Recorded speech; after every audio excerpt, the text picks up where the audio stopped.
ontem a gente parou Agora no artigo 55. O Gregório vai brincar lá para a sala, dá licença, tá bom? No artigo 25, da educação básica, foi isso mesmo? Paramos no 24, hoje iniciar no 25. Oi? Isso. E aí nós falamos um pouquinho aqui na seção 1 das exposições gerais, de como se organiza a educação. E a educação básica ela tem ali a finalidade de desenvolver no educando, assegurar-lhe a formação comum indispensável para o exercício da cidadania, conforme a própria Constituição Federal já dispõe, lá no artigo 205, e fornecer as condições ou os meios para progredir no trabalho nos estudos posteriores, que é aí a faculdade e outras formas de complementares de estudo. O artigo 53 fala que a educação básica ela poderá se organizar em séries anuais ou em períodos semestrais, ciclos, alternância regular de períodos de estudos, grupos não seriados com base na idade, na competência e em critérios ou formas diversas de organização. O parágrafo 1º fala sobre a escola, que pode reclassificar, no caso de necessidade ali, se for notada essa possibilidade, para aqueles que vierem transferidos entre estabelecimentos de ensino ou vierem de outros países, né? Ou, enfim, em toda e qualquer instância em que se julgar necessário fazer que seja feita. Até, inclusive, no parágrafo 2º, fala do calendário que ele deverá se adequar às peculiaridades ou às especificidades de cada local, né?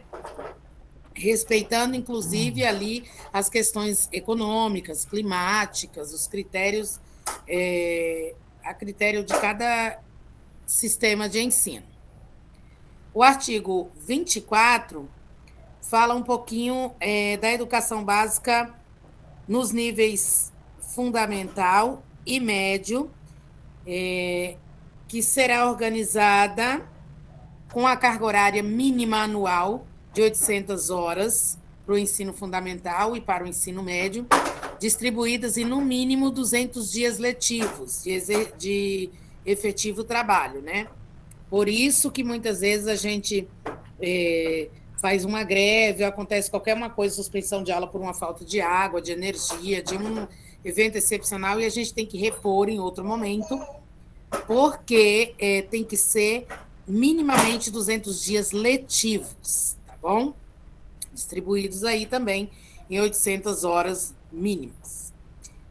A classificação em qualquer série ou etapa, exceto nos primeiros aninhos, né, do fundamental, pode ser por promoção para os alunos que cursarem e tiver aproveitamento aí na fase anterior e na própria, né, ou mesmo se for na própria escola, por transferência para candidatos precedentes de outras escolas, independente de escolarização. Se assim, né, se julgar necessário fazer, desde que de acordo com aquilo que está regulamentado nos respectivos sistemas de ensino.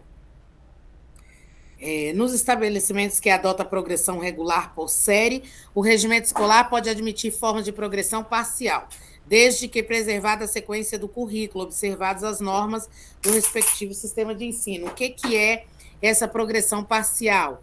É quando o aluno, né, quando a unidade de ensino adota, claro, isso se houver essa flexibilização no sistema de ensino, onde o estudante pode progredir em uma série e ficar pagando disciplina onde ele não obteve ali o aproveitamento necessário.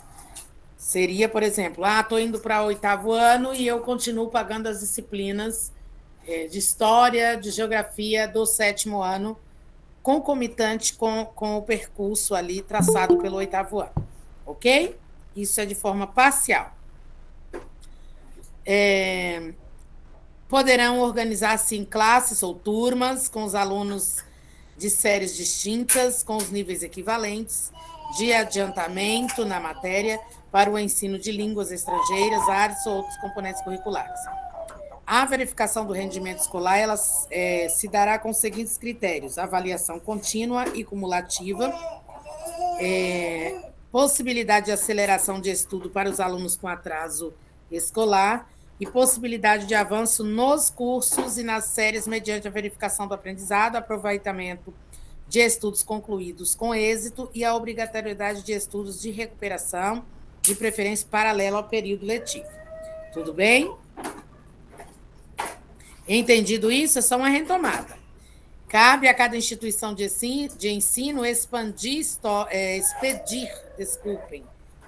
os históricos escolares, isso quando acontece as conclusões aí, né? Ou pelo menos tem que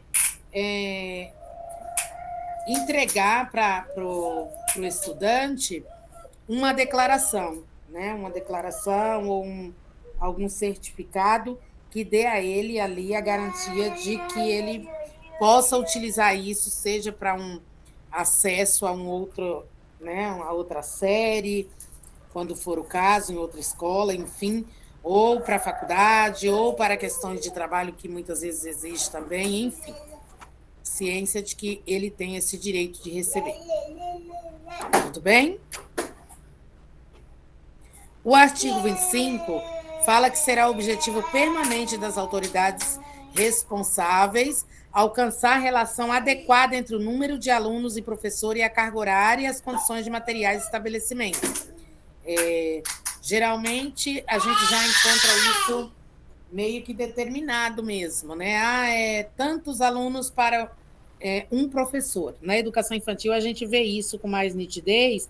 Eu estou falando da educação infantil por quê? Porque no ensino fundamental tem horas que a gente tem a impressão que não tem um número fechado de aluno, né? Que horas o professor está com 25, daqui a pouco ele está com 40.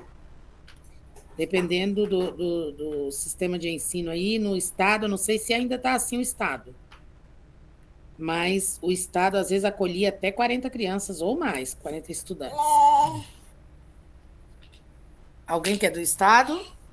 E aí, ciência que, assim, às vezes a gente questiona, grita, esperneia, mas, assim, cabe ao respectivo sistema mesmo de ensino organizar isso, né? De modo que seja avaliada a capacidade tanto de espaço, quanto de material, quanto de atendimento de pessoal, que eu digo, um professor, tantas crianças para um professor. Se dentro da avaliação do sistema de ensino 40 tiver dentro das possibilidades de um professor, esse professor fica com 40. Às vezes, na Prefeitura de São Paulo, muitas vezes, acontece assim, de não alcançar ali, 40 professor, e aí fica oscilando. Mas é um leque, eu diria que é uma porta aberta, né? Porque se fala que é 35, fica o ano todinho, entra e sai, entra e sai, entra e sai, porque até que complete 35 pode colocar assim. Ou se for 40, até que complete, e assim sucessivamente. Tem escolas que usam, inclusive, de um critério que eu concordo ser ali totalmente antilegislativo, que é o seguinte: o professor tem 40 alunos cadastrados no nome dele, aí hoje faltaram 2, e faltou um professor, e aí sai distribuindo alunos com essa justificativa de que você tem 40 na sua lista, se hoje você está com 38, esses 2 aqui é para completar. E isso não é procedente. O aluno é da escola, a escola tem que dar um jeito, e não pode ser esse o jeito. Porque o aluno que está cadastrado no nome do professor é aquele da lista. Tá? Se eles 2 faltaram, você está responsabilizado por eles, mesmo faltando, de dar conta da chamada, zelando pela chamada, né? Garantindo que ele tome essa falta. Se, porventura, ele tiver em uma instância em casa que necessite da sua orientação, da sua organização e demanda de trabalho, você terá que mandar. Então, como é que fica quando você pega 2 de outra turma? Então, não é uma justificativa, tá? Oi, Ivani, deixa eu te falar. Teve um dia na minha sala, faltou meus alunos, fiquei com 12 alunos nesse dia, né? Porque só são 26. Aí faltou. Como faltou uma professora, completaram a minha sala. Então, mas não completaram. Trouxeram mesmo de outra sala para você. É, Você trabalhou por alguém que deveria substituir essa professora. para não pegar um módulo, né? Então, infelizmente. Por quê? Porque as escolas, assim, a gestão, às vezes, tende a tampar o sol com a peneira. Gente, o sistema de ensino não entende que está necessitando se você diz que está tudo bem, eu estou distribuindo entre os outros e está tudo certo. Quando eu dou esses toques assim, é só para vocês se espertarem que, assim, não existe isso de falar, não, você tem 40 alunos matriculados na sua turma. Se hoje vieram 35, tem 5 para me pôr aqui. Não. Eu tenho 40 matriculados. Os 5 que faltaram, eu dou conta deles mesmo faltando. Eu tenho que zelar pela chamada, eu tenho que procurar saber depois o que aconteceu. Se eu precisar organizar atividade para eles, eu tenho que fazer. Enfim. Você concorda que, estando ou não na escola, você responsabiliza? A única coisa que você não vai se responsabilizar é se você não estiver na escola. Aí tudo bem. Vai vir alguém no seu lugar que trabalhe e responsabilize. Mas, do contrário, é isso. É só um pouquinho. Vá. Pode ir lá. Não dá pra você ficar aqui. Você não obedece. Não tá dando aula com a mamãe. Tem que você ficar com a mamãe, você tá trabalhando.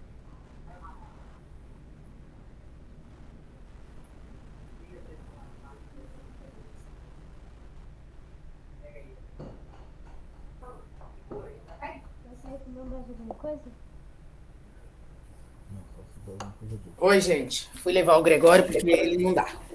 Então, Ivani, deixa eu te falar outra coisa. No caso, na minha sala, eu trabalhei outra pessoa, né? Essa outra pessoa ficou com Covid. Então, a minha sala foi afastada uma semana. Só que a outra sala, a professora também, uma outra professora ficou doente. E eu fui substituir a outra sala. Mas você é professora módulo? Não, não sou módulo. Contrato? Isso. Mas você tem uma sala. Tem uma sala. Uma sala atribuída para você? Tá errado, então. É. Uma sala atribuída para mim. Então, não. Sua sala estava afastada e você também. Tava não, mas eu não fui afastada nem um dia. Só foi afastada, só a professora estava com Covid. Só que nós trabalhamos na mesma sala. Ué, mas eu não entendi. Eu trabalho na mesma sala com essa moça que estava com Covid. Aí minha sala foi afastada. Minhas crianças foram afastadas. Caso, teria que ter ficado em teletrabalho. Então, aí uma outra sala, a professora ficou doente. Então, essa semana eu fui para outra sala substituir a professora que ficou doente com as crianças da outra professora. Teria que ter uma professora módulo para lá. Se você está indo na escola, não foi afastada, você tinha que tratar de questões da sua turma, porque você tem uma turma atribuída para você. Tenho, uma turma atribuída para mim. Módulo, lembrando, professor módulo é diferente, tá? Eu estou falando porque vocês vão assumir aí, seja em Taboão, em São Paulo também, né? E vocês correm o risco, sim, de assumir como professor módulo. E aí o professor módulo, ele tem garantia do período. Agora, da sala, não. Pode ser qualquer uma que necessite. Nesse caso, é diferente. Você é uma professora que tem uma sala atribuída. Se a tua sala não está vindo, você tem que fazer o quê? Tá realizando outros tipos de atividade que direcione a sala. Estou organizando as atividades, enfim. Ou em teletrabalho, seja qual for o direcionamento, mas ficar com outra turma, agora já era, que Inês é morta, você já ficou. Mas não é o correto. Eu fiquei na outra sala. Fiquei a semana toda na outra sala, da professora estava de licença. E a sua turma estava suspensa. A minha turma estava suspensa. Mas você ganhou pela sua turma que estava suspensa, não por essa. É. Aí eu podia ter organizado as minhas atividades, alguma coisa no computador, né? Não, ela me jogou, foi na sala da professora que estava de licença. Vocês precisam se atentar com essas coisas, gente, porque isso aí tem, né? Daqui a pouco vocês estarão aí funcionários públicos que precisam se atentar com isso. Apesar que muitas vezes as pessoas, eles mexem ali com os contratos porque julgam que vocês não vão correr atrás, não vão, né? Complicado. Essa semana, Ivani, essa semana também aconteceu a mesma coisa. A sala do meu lado, uma criança da sala está com Covid, suspenderam a sala e a professora é efetiva. Só que faltou 2 dias uma outra professora da sala. Essa professora dessa sala foi assumir a outra sala. A professora efetiva? A professora efetiva. Nossa. Assumiu 2 dias. Bacana. Bom.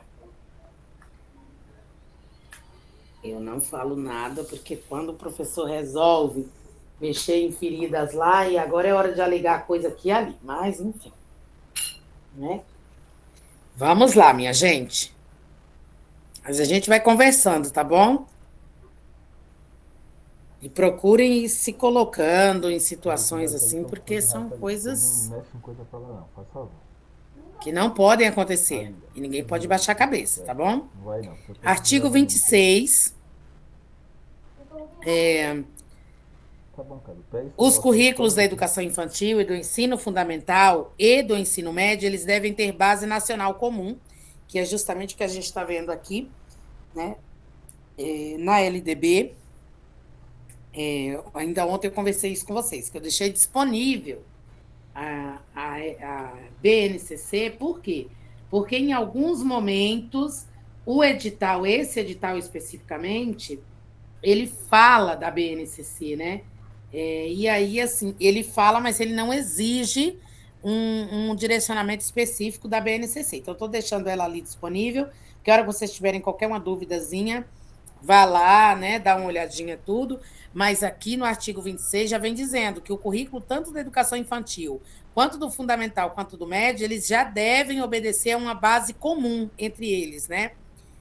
A ser complementada em cada sistema de ensino e em cada estabelecimento escolar pela parte diversificada, exigida pelas características regionais, locais, da sociedade, da cultura, da economia, enfim, de tudo aquilo que envolve os territórios próximos dos educandos. Então, os currículos, para além da parte comum, que é comum entre todos, né, e isso contém lá na BNCC, também tem que ser contemplado com a parte diversificada, que é justamente aquele trabalho do envolvimento e do respeito ali às características regionais, econômicas e sociais dos educandos, ok?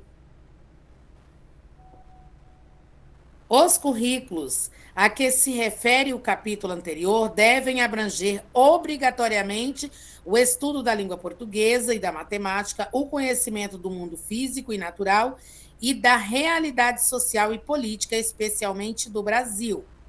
O ensino da arte, ele, em especial, em suas expressões regionais, constituirá o currículo obrigatório da educação. Lembrem lá que a gente falou anterior, né, do ensino religioso, que ele é facultativo às famílias, mas ele tem que constar na grade ali de proposta para as crianças. Então, na hora da matrícula, a família pode sim optar em colocar ou não, matricular ou não no ensino religioso. Diferente do componente de artes, que nesse caso, a arte e educação física é obrigatório, vai estar lá dentro da grade para matrícula obrigatória e também para cumprimento obrigatório, tudo bem? Muitas vezes eu vejo as pessoas falando, artes não reprova, educação física não reprova. Reprova, gente. Reprova sim, porque está contido no currículo obrigatório. Como que não reprova? Tem que reprovar, se não houver a participação. Alguém quer falar comigo? Sou eu, Ivani, a Irvane. Oi, pode falar. O religioso não é obrigatório. E se a família exigir, aí no caso a escola tem que optar em dar essa aula? É obrigatório estar disponível na grade. Sim. Tem que compor a grade curricular. Mas a família opta. Ele é facultativo. Ah, tá. Entendi. Entende? Agora, artes e educação física, diferente do que muita gente diz, não reprova, não isso, não aquilo, sim, reprova. E por que reprova? Porque é obrigatório, tanto matrícula quanto cumprimento. Ah, entendi. No caso, a religião, se vamos supor, a mãe falar assim, não, eu não pertenço à religião, não quero. Se É, ele não frequentar a aula, se tiver aula obrigatória, não ele tem não aula repete. obrigatória. Na Não verdade, tem, se né? tem um momento de orientação religiosa no sentido das questões de valores, de ética, é um Aham. trabalho diferente, não é religião. Ah, entendi. Agora sim. Porque estava A assim na minha escola é cabeça. laica, mas se a Uhum. mãe optar em não frequentar nesse momento, sim, tem que ser proposta uma outra coisa que supra Uhum. essa especificidade do aluno. E da mesma forma, se a mãe optar que tem que ter, a escola tem que pensar no momento, né? O professor tem que pensar no seu plano de aula, um plano de aula que inclua a todos, né? E que torne o momento uma situação equitativa, que pense para todos, com todos e para todos. E tem sim que contemplar o aluno com aquilo. Ok? Ok, esclarecido. Agora fica uma coisa, eu acabei de falar sobre a questão de educação física, que é obrigatória e reprova no caso do não cumprimento, exceto quando de alguma forma específica o aluno tem uma justificativa para isso. Muitas vezes, né, é, é por questão de saúde, tem justificativas, tem algumas questões justificáveis para que ele não frequente a aula de educação física. Então, a minha filha, quando estava no ensino médio, no fundamental, ela falou: Mãe, eu já tô menstruada. Aí, quando ficou mocinha, sabe? Eu tô com Uhum. cólica, eu não quero participar. E muitas das vezes que o professor meio que, sabe, queria que eles que fizesse, que tinha que fazer. Uhum. Mas aí ela falava que não fazia. Ficava com a falta, mas não fazia. Entendi.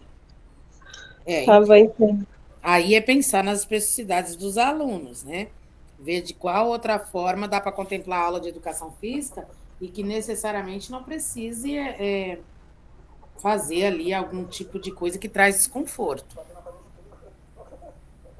Mas que precisa participar, precisa. Que a aula de educação física nem sempre é com as atividades físicas.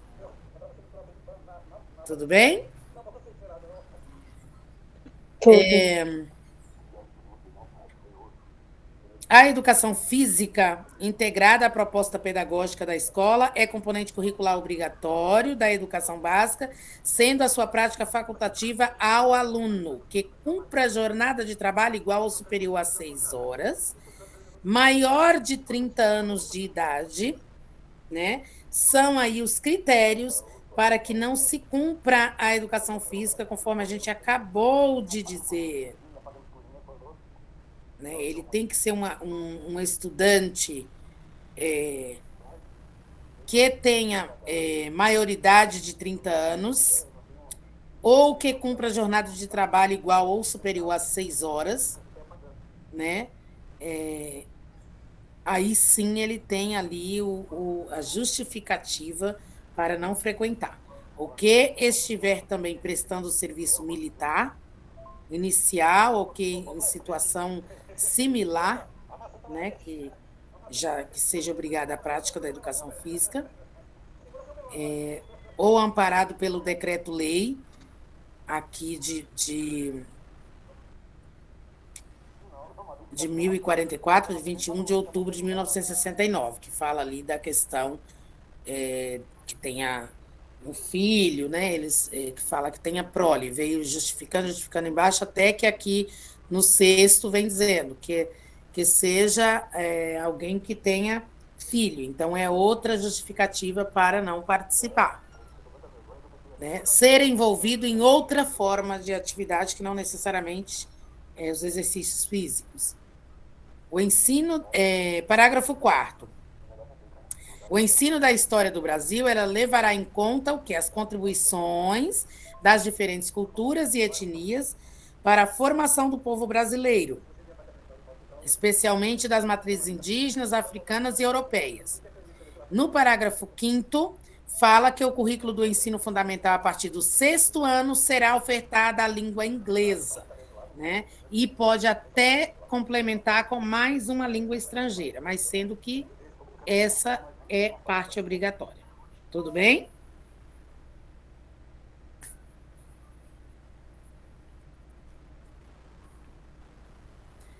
O parágrafo 6º fala que as artes visuais, a dança, a música, o teatro são as linguagens que constituirão o componente curricular de que trata o parágrafo 2º desse artigo. Né? O que trata o parágrafo 2º desse artigo, minha gente? Artes, lembram? Olha, o ensino da arte, especialmente em suas expressões regionais, constituirá componente curricular obrigatório da educação básica. E lá embaixo vem dizendo o quê? Que, então, de acordo com o parágrafo 2º, as artes visuais, a dança, a música, o teatro são linguagens que constituirão o ensino da arte, né? Porque constituirão esse componente curricular que o parágrafo 2º cita. Parágrafo 7º. A integralização curricular poderá incluir, a critério dos sistemas de ensino, projetos e pesquisas envolvendo os temas transversais de que trata o capítulo anterior, lá onde fala da parte diversificada. Recordam? A parte diversificada justamente contempla o quê? Hein, gente?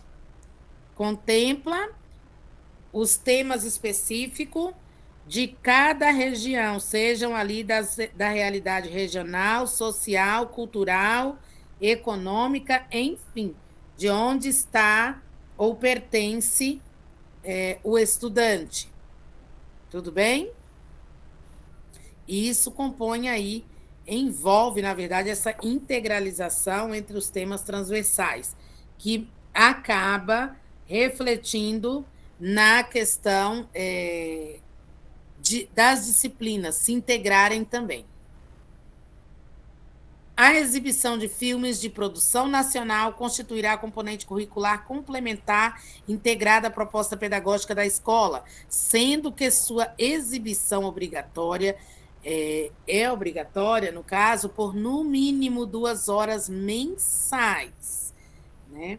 Hoje em dia, essa parte da LDB, eu julgo tornar-se desnecessária, porque a questão da televisão, muitas vezes, ela está sendo assim, o uso exacerbado, né? Ela não atinge 2 horas mensais. Se brincar, ela já está quase atingindo 2 horas diárias, em alguns lugares. Então, tem que se tomar muito cuidado. Mas só para a gente saber que o uso da TV com os filmes intencionais, planejados, pensados para um momento específico, ele tem que acontecer pelo menos 2 horinhas por mês, tudo bem? Isso conversa conosco, tá bom? Professores, professoras. Os conteúdos, no parágrafo 9º, fala que os conteúdos relativos aos direitos humanos e à prevenção de todas as formas de violência contra a criança, o adolescente, a mulher, serão incluídos como quê? Temas transversais, porque é tudo aquilo que trata a parte diversificada, tá? Então, os currículos do que fala lá o capítulo anterior desse artigo, observadas as diretrizes da legislação correspondente à produção e distribuição de material didático adequado a cada nível de ensino. Então, tudo tem que ser feito pautado, claro, no currículo e observando as condições ali de distribuição que respeite esses acontecimentos, né, dentro dos temas transversais e que tenha condição para que isso seja trabalhado com material adequado, respeitado em cada nível de ensino, enfim. A educação alimentar e nutricional será incluída entre os temas transversais do que trata esse próprio capítulo. Outra coisa importante é a educação alimentar e as questões de orientação de saúde. Hoje em dia, isso se torna essencial dentro dos temas transversais. Tudo certo? A inclusão de novos componentes curriculares de caráter obrigatório na Base Nacional Comum Curricular dependerá da aprovação do Conselho Nacional de Educação e da homologação pelo Ministério do Estado da Educação. Esse edital de Tabuão, ele super que valoriza a questão do Plano Nacional. Tanto é que, em seguida do nosso estudo, aqui da LDB, nós faremos o estudo do Plano Nacional, tá? É um dos documentos solicitados no edital. Todo mundo aqui já voltou no edital, minha gente? Sim? Claro que sim, né? Eu não. Não! Eu não tive tempo, de jeito nenhum. Ainda não, Pro? Não, Mas tive não. hora que tiver ali no banheirinho, em qualquer canto assim, dá uma espiadinha, tá? Tá bom. Não deixa de ver, não. Principalmente a parte específica. Ali onde fala das nossas provas, os conteúdos que irão cair, porque eles basicamente já estão dizendo para você o que vai ser a prova, tá? Tantas questões de tal conteúdo, então já está dizendo basicamente que vai ser a prova. Artigo 26A. Nos estabelecimentos de ensino fundamental e do ensino médio, públicos e privados, torna-se obrigatório o estudo da história e da cultura afro-brasileiro e indígena. Veja, a inclusão da cultura, da história, né? Do estudo da história junto à cultura afro-brasileira e indígena, não é para as escolas públicas, é para todos os estabelecimentos de ensino. E é isso que a gente tem que definir muitas vezes. Há alguns artigos da LDB que trata especialmente da escola pública. Há outros que é para todos os estabelecimentos de ensino, porque é a nível nacional. E quem olha pelas escolas privadas e parceiras? Os órgãos públicos. Tudo bem? Parágrafo 1º. Conteúdo programático a que se refere este artigo incluirá diversos aspectos da história e da cultura que caracterizam a formação da população brasileira a partir desses dois grupos étnicos, tais como o estudo da história da África e dos africanos, a luta de negros e dos povos indígenas no Brasil, a cultura negra e indígena brasileira e o negro e o início da formação da sociedade nacional, resgatando as suas contribuições nas áreas social, econômica e política pertinentes à história do Brasil. Tudo certo? Parágrafo 2º. Dúvidas, minha gente? Se estiver muito rápido, me desacelera aí, tá? O parágrafo 2º fala dos conteúdos referentes à história, cultura afro-brasileira e dos povos indígenas brasileiros, que serão ministrados no âmbito de todo o currículo escolar, em especial nas áreas de educação artística, literatura e histórias brasileiras. Então, onde que será tratado especialmente as questões referentes à afrodescendência, afro-brasileiros e os povos indígenas? Onde? Quais as áreas de conhecimento?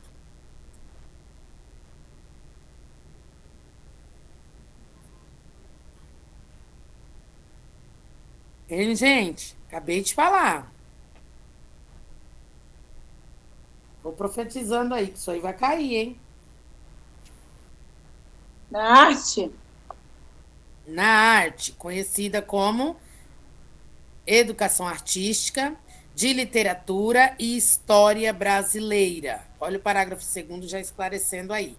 O artigo 27 fala que os conteúdos curriculares da educação básica observarão ainda os seguintes diretrizes. Quais são essas diretrizes?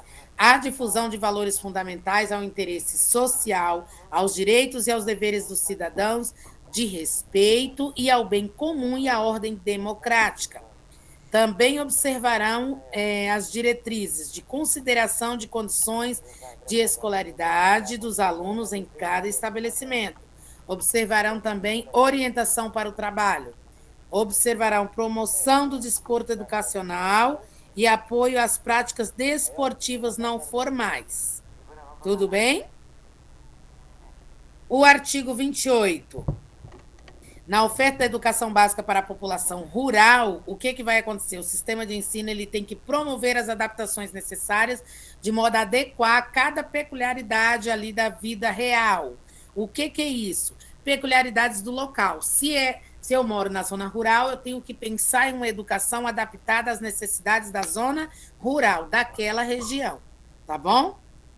Então, eu tenho que pensar especialmente em conteúdos curriculares e metodologias apropriadas às reais necessidades e interesses dos alunos da zona rural, a organização escolar própria, incluindo adequação do calendário escolar às fases do ciclo agrícola e às condições climáticas, né? Dias, por exemplo, que muito chove, o calendário tem que estar ali flexível para atender essa demanda de reposição em um outro momento, porque naquele dia pode ser que a aula não aconteça, atendendo a especificidade de quem mora longe, precisa atravessar um rio, sei lá, alguma coisa que com um temporal não conseguiria.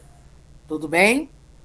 E adequação à natureza do trabalho da zona rural. O parágrafo único ainda diz que o fechamento das escolas do campo, indígenas e quilombola será precedido de manifestação do órgão normativo do respectivo sistema de ensino, que considerará a justificativa apresentada pela Secretaria de Educação. Então, é justamente o que a gente estava falando anteriormente. Aconteceu um dilúvio, teve que acontecer o fechamento da escola. Isso tudo será justificável perante a Secretaria de Educação, né? E de acordo com o respectivo sistema normativo de ensino do local. Tudo certo? Minha gente, vamos adentrar a educação infantil. Dúvidas? Contribuições? Perguntas?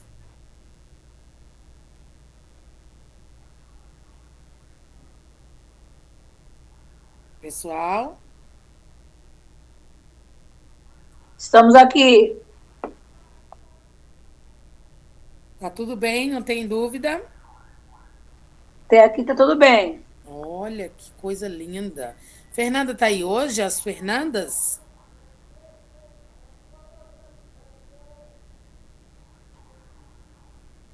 Fernanda? Uma tá aqui. Oh, que linda! Vamos ver você de novo, Fê. Obrigada. Mas tem outra aí também. Tá faltando uma Fernanda, são 3. Tudo bem? Vamos lá. Tudo ótimo.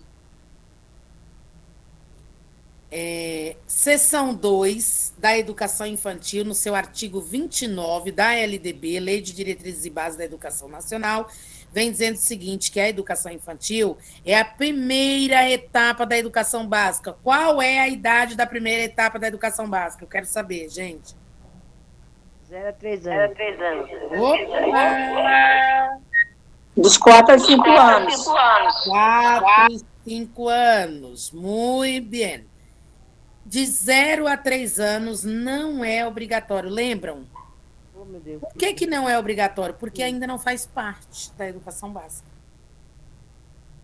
As crianças de 4 a 5 anos fazem parte da educação básica e, portanto, compõem matrícula obrigatória.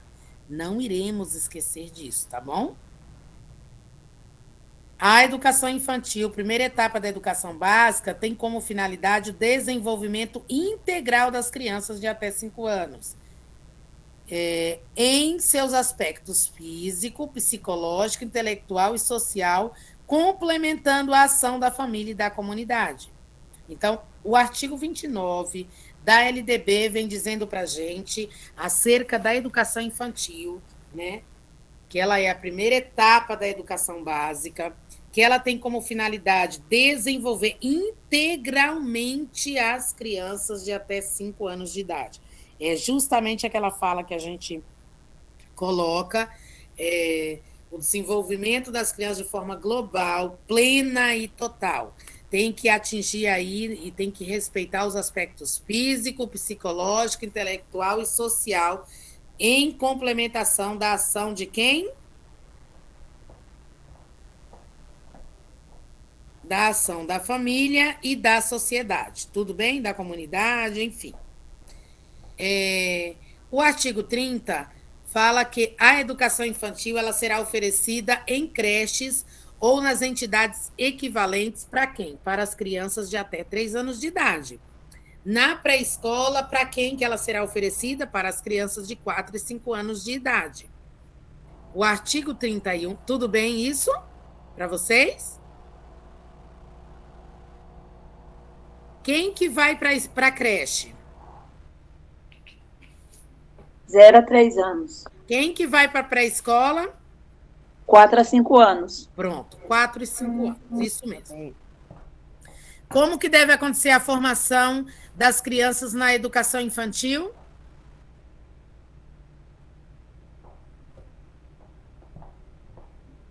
Como que acontece? Sei. A formação, ela tem que ser o quê? Integral. A formação das crianças na educação infantil tem que ser de forma integral. Isso já quer dizer que ela é total, é plena em seus aspectos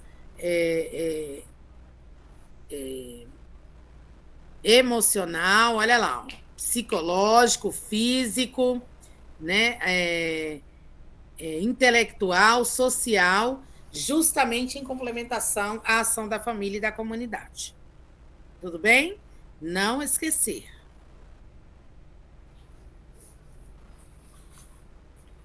Vamos lá? A avaliação na educação infantil, ela acontece mediante o acompanhamento e o registro do desenvolvimento das crianças. Não tem objetivo de promover, diferente do ensino fundamental.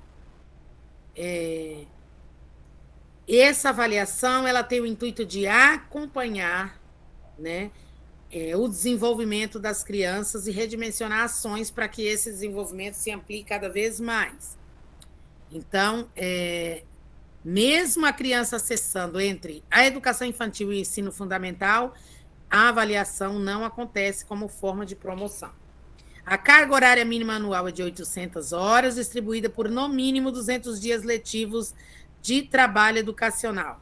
O atendimento à criança de, no mínimo, 4 horas para o turno parcial e 7 horas para a jornada integral. Por que eles estão falando aqui assim? Porque aqui eles não estão falando do SEI, eles estão falando de quem? Das crianças da EMEI aqui em São Paulo e que outros municípios em pré-escola, né? Que fica minimamente 4 horinhas e podendo ficar até 7 horas. Controle da frequência pela instituição de educação pré-escola. É exigida a frequência de quanto? 60%. Quanto que é no ensino fundamental, minha gente? 75%.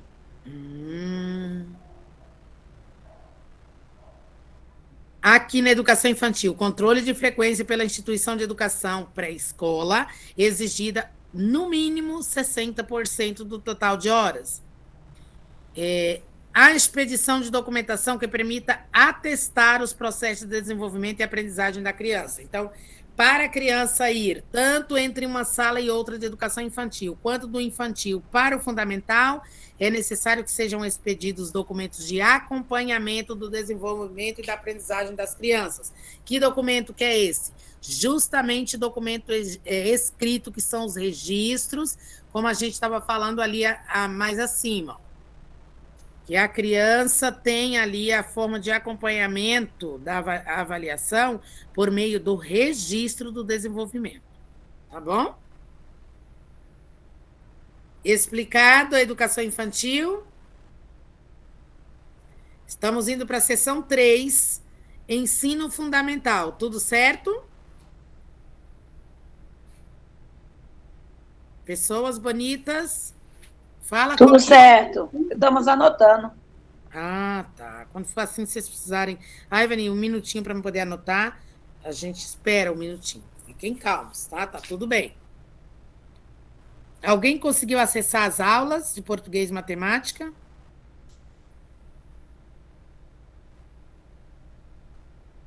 Ainda não. Enquanto eu não sair desse negócio de a festa da escola, esses 2 sábados, não vou poder.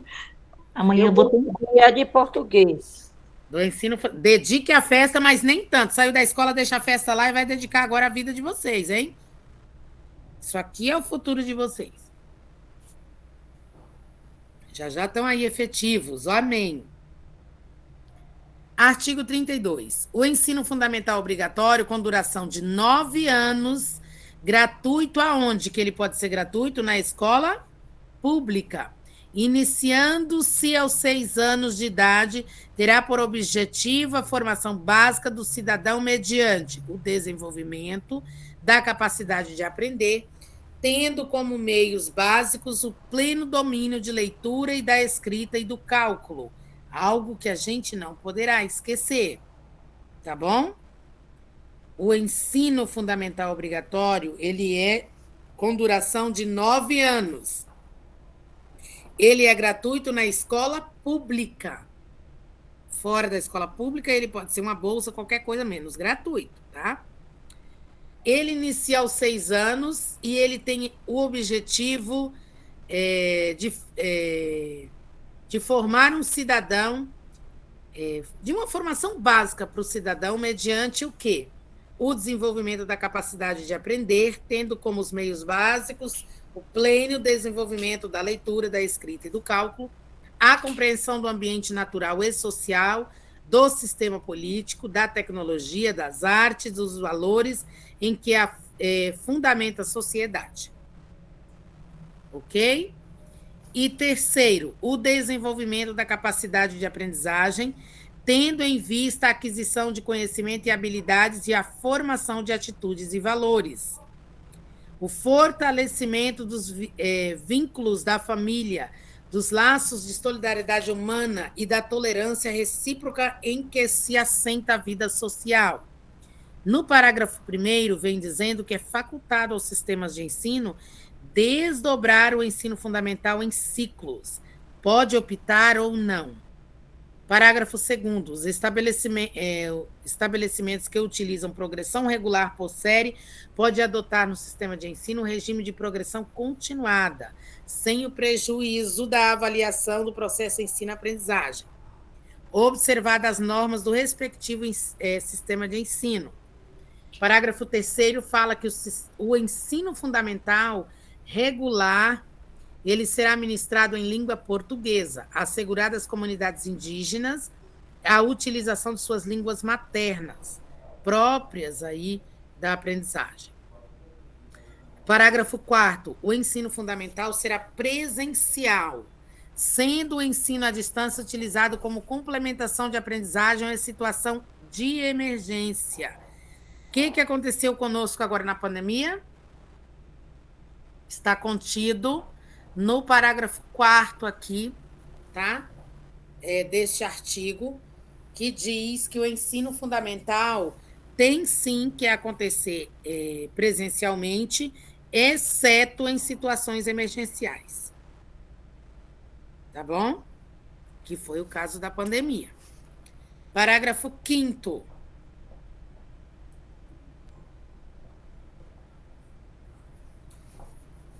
O currículo do ensino fundamental incluirá obrigatoriamente conteúdo que trate dos direitos das crianças e dos adolescentes, tendo como diretriz a Lei nº 8.069, de 13 de julho de 1990, que institui exatamente o Estatuto da Criança e do Adolescente, que é o ECA.